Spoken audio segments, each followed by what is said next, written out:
Selamat datang di Edukon Podcast, berbagi cerita dan kebahagiaan.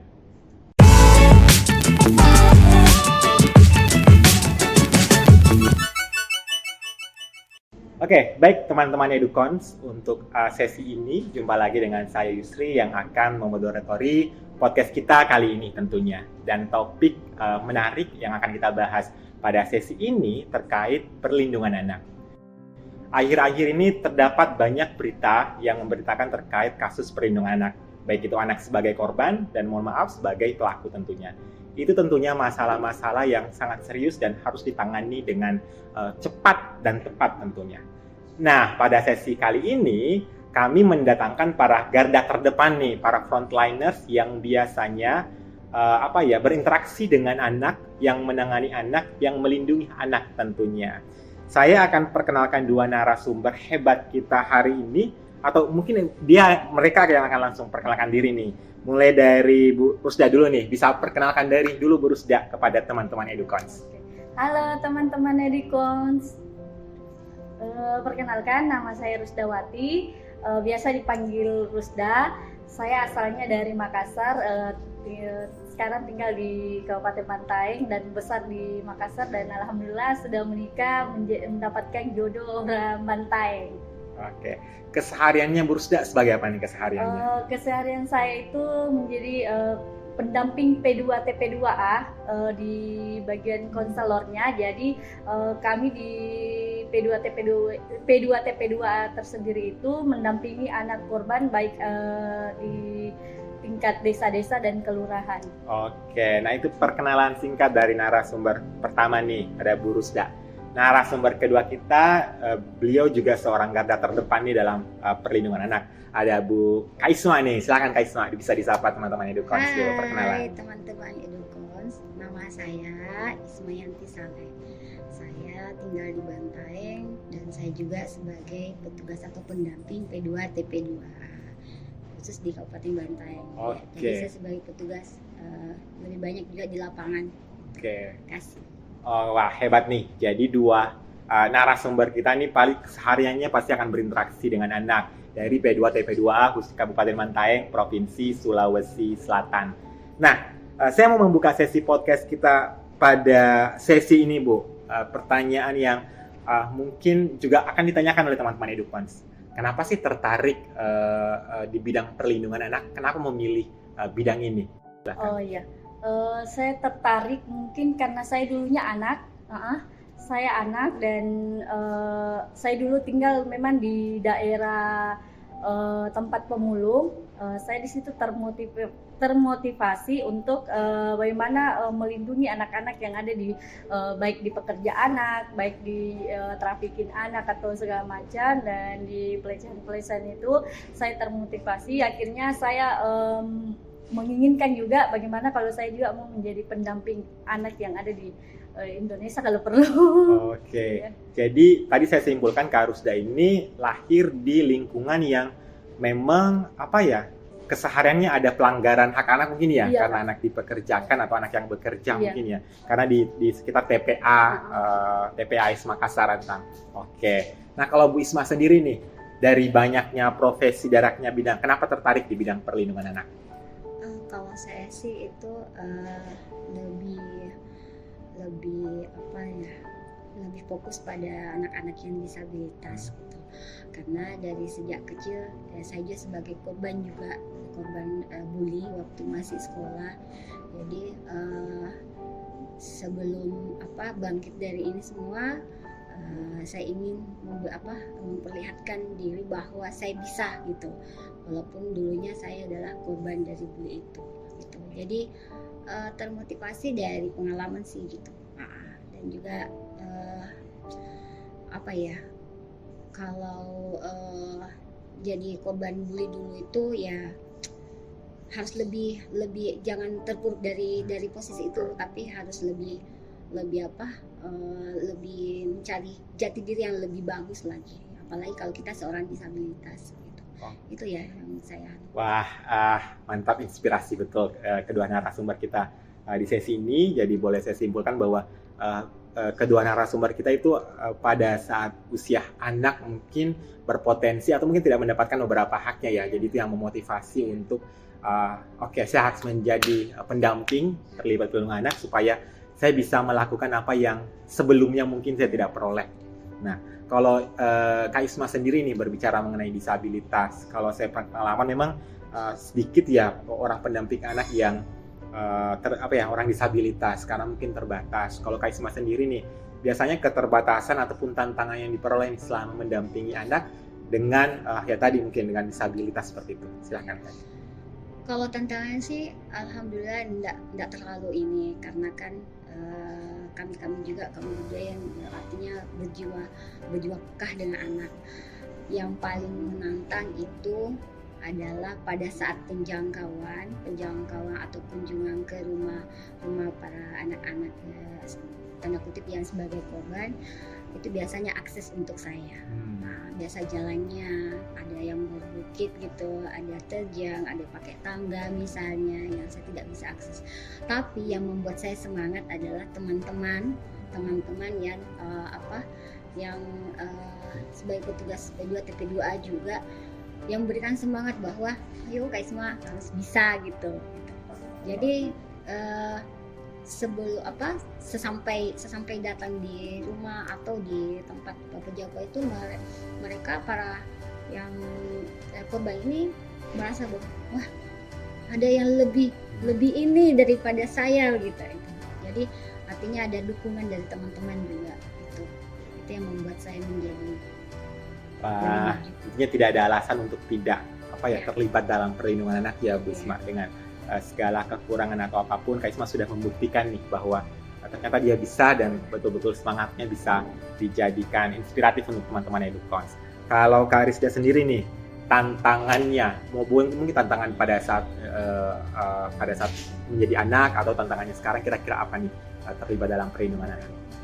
Baik, tantangannya dulu itu saya waktu bicara ke saya ya, dulunya saya kan mau disekolahkan sampai tingkat SD saja. Pas tingkat SD saya mau dinikahkan sama orang tua, tetapi pas di situ saya ada teman, saya kan curhat sama teman sekolah.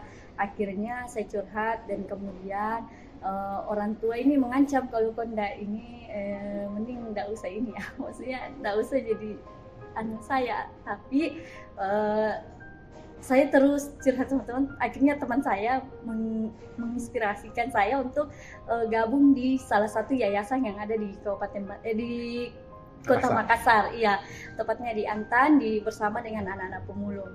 Saya sedikit terinspirasi sama teman-teman yang ada di pemulung sana karena mereka tanpa ada orang tua, tanpa ini dia bisa menyekolahkan dirinya juga. Jadi saya terinspirasi dari teman-teman pemulung. Akhirnya saya ketemu salah satu pendamping di Makassar dan minta curhat sedikit. Jadi pas itu dia bilang mending banyak baca buku. Jadi saya itu betul-betul tertolong oleh buku bekas.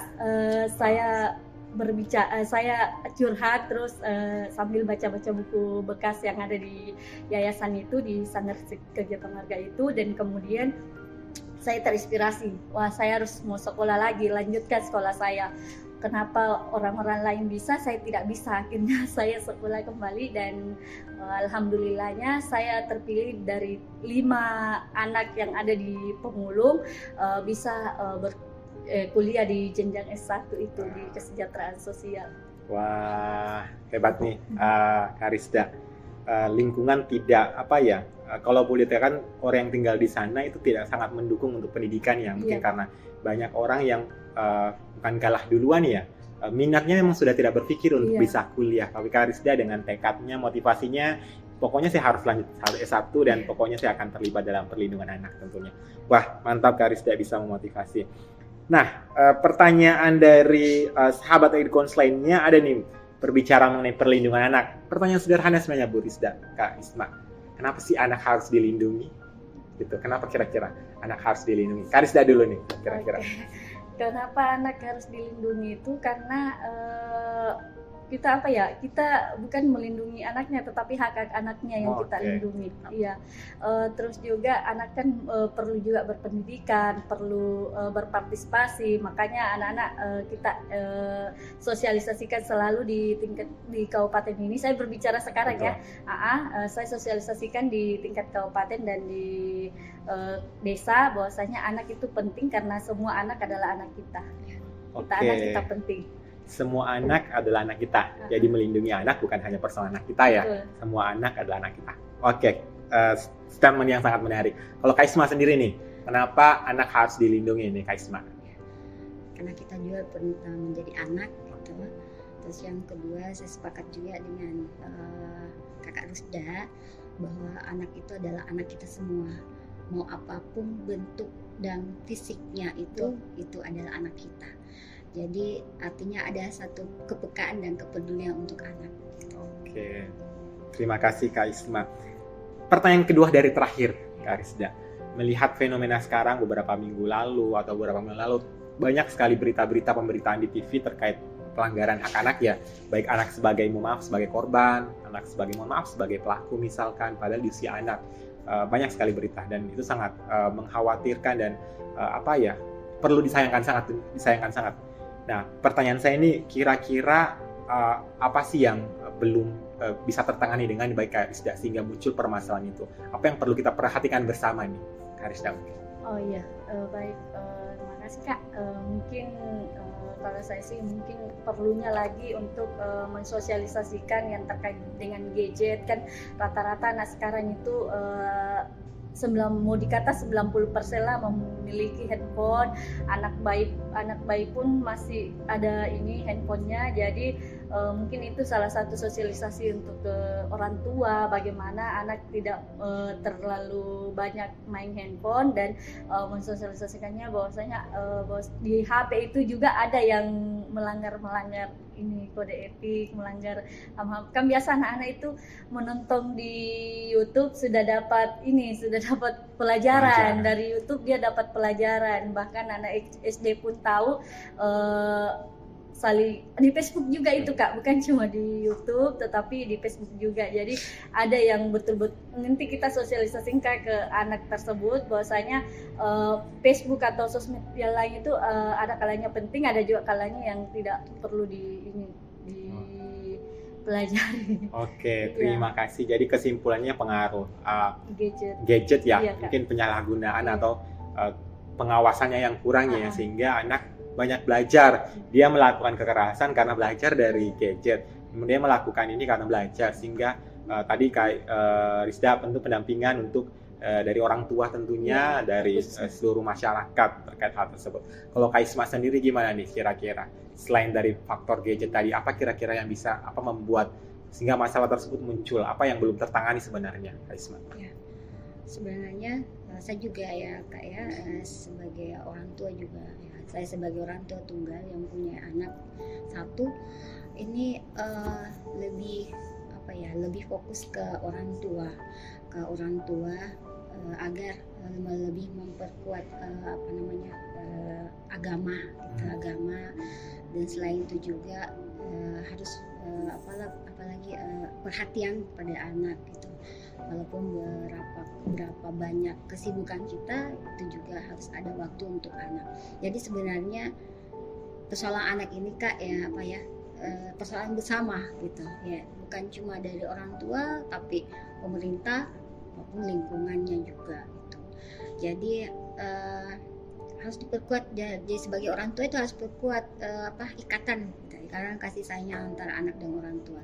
Jadi walaupun sekencang-kencang dan sejahat-jahatnya sekarang dunia teknologi, tapi kalau kasih sayang dan ikatan itu tidak terputus oleh orang tua dan anak, insya Allah itu akan teratasi gitu.